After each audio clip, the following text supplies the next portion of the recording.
Former Liberal Party interim leader Bob Rae delivered his final report on the Rohingya crisis. The august statesman notes that Canada needs to take a leadership role regarding the Rohingya.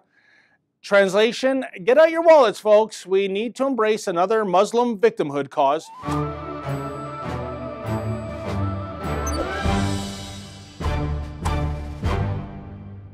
It just never ends, does it? The Trudeau Liberals love giving our hard-earned money to Muslims and Muslim causes. Even the worst of the worst, such as convicted terrorist Omar Khadr, well, he qualified for that 8-figure handout. The Trudeau Liberals also love extending invitations to refugees, especially Muslim refugees. Mostly they hail from Syria, but earlier this month Trudeau said he'd be happy to take in some illegal aliens, many of them Muslim, who fled certain African countries and were able to sneak into Israel. Those people are now in the process of being deported from Israel, but how odd that any Muslim refugee would covertly flee to the land of pigs and apes when the Middle East has so many Muslim-majority republics from which to choose. Weird, eh? But apparently this government is just warming up, because there are supposedly millions of dollars in the Treasury waiting to be spent on virtue-signaling causes. And apparently there's yet another region brimming with Muslim refugees that Justin feels obliged to take in on your behalf. Which brings us to that which is known as the Rohingya crisis that's ongoing in Burma right now, or Myanmar as it's called today. By way of background, there has always been deep-seated tensions in Burma regarding the Buddhist majority and the stateless, mostly Muslim Rohingya minority. But the situation reached a flashpoint last August when Rohingya terrorists attacked several police posts, killing 12 members of the security force. This in turn led to a crackdown by the military, which has so far driven about 700,000 Rohingya to Bangladesh. And somehow, someway, the Rohingya people who fled Burma to neighboring Bangladesh is a Canadian problem?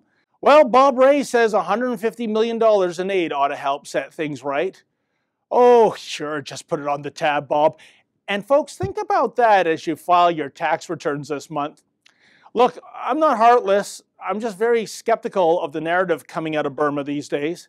For starters, I believe those who say that the Muslim Rohingya are essentially illegal aliens from Bangladesh. As well, some of these people have blood on their hands carrying out deadly acts of terrorism in Burma. Third, I'm sorry, but when Buddhists of all people actually have to resort to violence in dealing with a group of malcontents, you know there must be more to this story than what's being conveyed via the mainstream media and the United Nations. Indeed, if the Rohingya can't get along with their neighbors in a predominantly Buddhist country, just how would they behave in a Judeo-Christian multicultural country such as Canada? How do those elementary school report cards sometimes read? Does not play well with others. But Rae, well, he's all in. Check out this recent CBC interview in which Rae is essentially asked why Canada is stepping up to the plate regarding the Rohingya in the first place. Do you think there is a leadership vacuum on this issue? The way I describe it is, Vassy, is probably a little dangerous when I say this, but what the heck, right? I'm really not getting paid to do this. I can say what I like. I think we're living in a world without adult supervision at the moment. We got into the habit after 1945 of looking to the Americans for leadership or others, you know, for a long time, the British and so on. Those days are gone. And we need to understand that the mantle of leadership really is shared. And whether or not, and that's always risky because people say, well, it's your job, my job, the fact is it's a collective responsibility. And in that context, we can actually make a difference. If we say, we're prepared to do this, and are you prepared to do this? Are others prepared to move ahead and do things? Can you believe your ears? We live in a country led by a former part-time drama teacher currently playing the role of Prime Minister when he's not playing the role of Mr. Dress-Up during one of his endless family vacations. Adult supervision? Yeah. In any event, Rae goes on to state that Canada has an obligation to respond to the displaced Rohingya. Really? Why? How do we have any skin in the game here? But when one asks the tough questions, and no, you won't hear those tough questions posed during a painfully politically correct interview on the CBC, well, out comes the de rigueur cries of Islamophobia. Folks, I witnessed this firsthand last November when Toronto City Hall hosted what amounted to a Rohingya propaganda session, but there was precious little tolerance at this public forum for those with a contrarian viewpoint, such as San Francisco-based activist Rick Heinzman. Heinzman was shouted down, verbally abused, and eventually ejected by security. Check it out. You're denying this genocide because you're also a Holocaust denier, and you have to leave. You should get out. No, you should leave, and you should leave too. No, I am going. Get out. No, you're deniers. You're denying history. You should be removed. You should be removed from here. Thank you. Thank you. Thank you. Please stand to both sides. Otherwise, I don't stand. I'm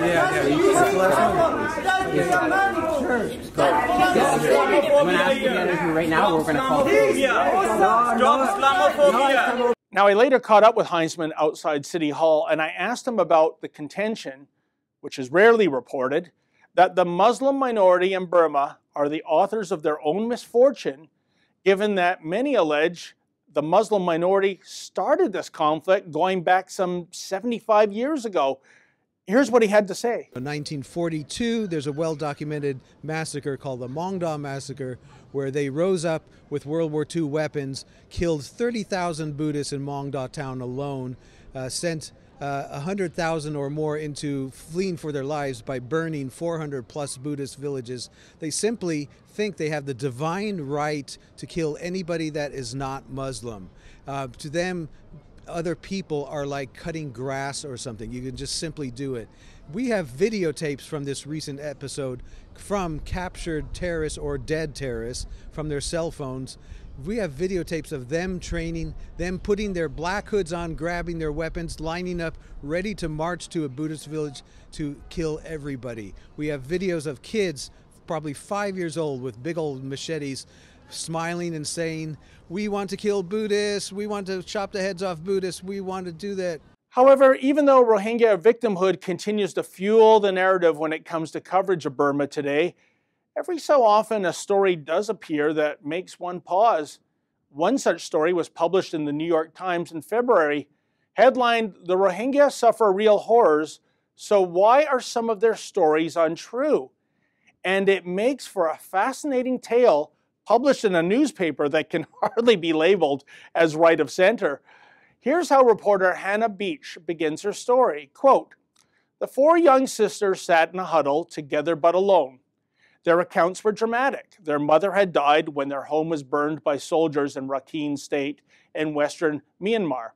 Their father was one of thousands of Rohingya Muslims who had disappeared into official custody and were feared dead. Somehow, the sisters, aged 12, 8, 5, and 2, made their way to refuge in Bangladesh. An uncle who had been living for years in the Rohingya refugee camps in Bangladesh had taken them in, adding the girls to his own collection of hungry children. Quote, "My parents were killed in Myanmar," said the eldest girl, Januka Begum. "I miss them very much. Within an hour, I had a notebook filled with the kind of quotes that pull at heartstrings.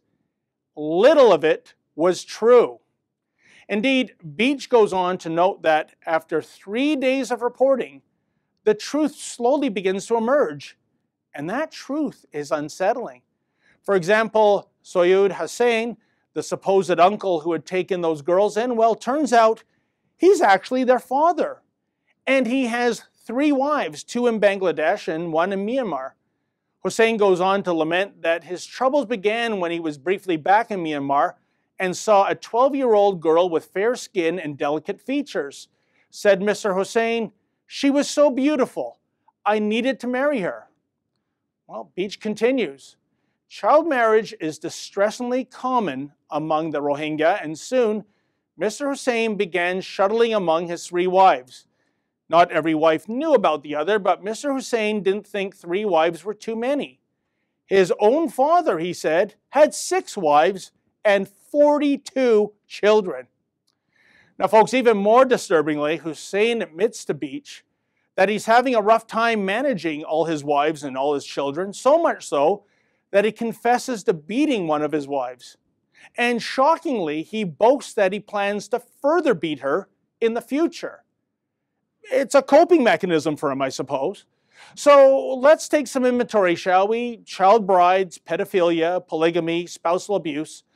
And as the feminists remain silent on this file, how exactly does Rohingya cultural uniqueness fit into Justin Trudeau's vision of diversity is our strength? As well, one must raise the impolite, politically incorrect question, given the lack of buy-in to Western values, are you truly keen on having people, such as Hussein, becoming an instant Canadian citizen? Also, that the likes of Bob Rae and Justin Trudeau can pretend to the rest of the world that they are the so-called adults in the room? For the Rebel.media, I'm David the Menzoid Menzies. Hey folks, you may have heard the Rebel has a brand new app. Please download that app and take the Rebel with you wherever you go.